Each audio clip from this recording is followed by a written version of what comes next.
bienvenue dans cette vidéo. Aujourd'hui, on va parler des fèves. Donc, on peut commencer à les semer vers novembre ou décembre. Tout dépend de votre climat. Mais celles-là, donc les fèves super agua dulce, on peut les semer dès le mois de septembre. Donc, je vais commencer d'en semer. Je vais faire une expérience cette année assez échelonnée. Comme ça, si vous en faites de façon échelonnée, ça va vous permettre d'en avoir toute la saison. Donc on peut le semer jusqu'en janvier. Et pour les climats un peu plus froids, vous pouvez commencer à les semer en février. Donc voilà, je vais vous montrer comment on les sème. J'ai préparé ma terre. Ce que je vous conseille, c'est d'aérer avec une grelinette par exemple et de voir si la terre est souple. Et puis d'y ajouter un peu de compost, un peu de caca de cheval éventuellement. Les fèves, ça aime quand même les terres assez poreuses, assez souples quand même. Il y a plusieurs maladies que peuvent prendre les fèves, notamment la rouille. Il peut y avoir aussi le mildiou. Donc ici, on a principalement la rouille, mais j'ai pas encore trouvé de solution. Il semblerait que le purin de prêle ou le purin d'ortie puisse apporter une solution. Donc je vais essayer et je vous en parlerai. Donc dans une terre souple, vous plantez à peu près à 10-15 cm de distance vos fèves et puis à une profondeur de 3-4 cm. En général, je les plante, je sème comme ça et ça fonctionne bien. Et puis veillez à espacer un tout petit peu vos rangs de fèves. Vous pouvez aussi associer les fèves. Alors avec par exemple des laitues et des radis. J'ai donc tout ça avec moi, puisque maintenant ça peut être aussi la saison où vous pouvez mettre des radis. Il fait un peu moins chaud, surtout dans les coins de France, parce qu'ici il fait encore 27 degrés, mais on commence de voir que le matin il fait plus frais.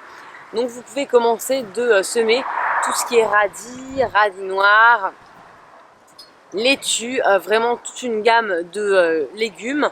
Vous pouvez aussi, au niveau des plantations cet automne, planter par exemple les navets, les poireaux, les betteraves et commencer aussi de planter, si vous avez des carottes en petits godets. Je me suis dépannée de carottes en petits godets pour essayer de voir ce que ça donne. Donc je vous en dirai des nouvelles parce que pour le moment, je n'ai pas eu beaucoup de carottes en semi-direct. En effet, j'ai beaucoup de mal parce que mon sol est très caillouteux.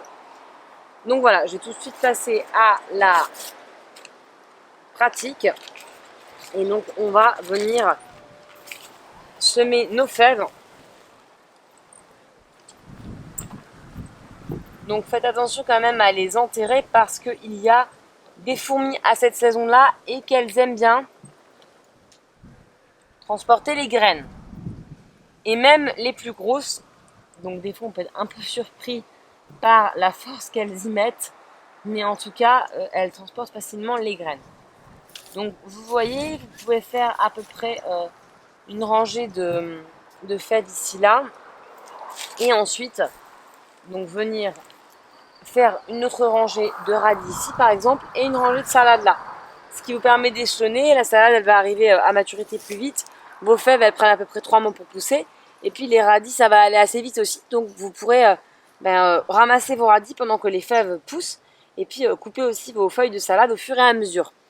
Voilà pour les conseils de la saison. Au niveau du paillage, donc quand je sème et quand ça commence de pousser, je n'utilise pas de paillage.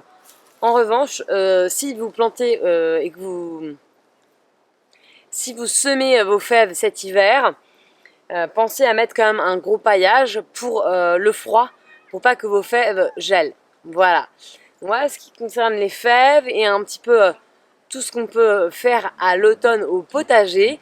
Je vous souhaite une belle semaine les jardiniers, à la semaine prochaine.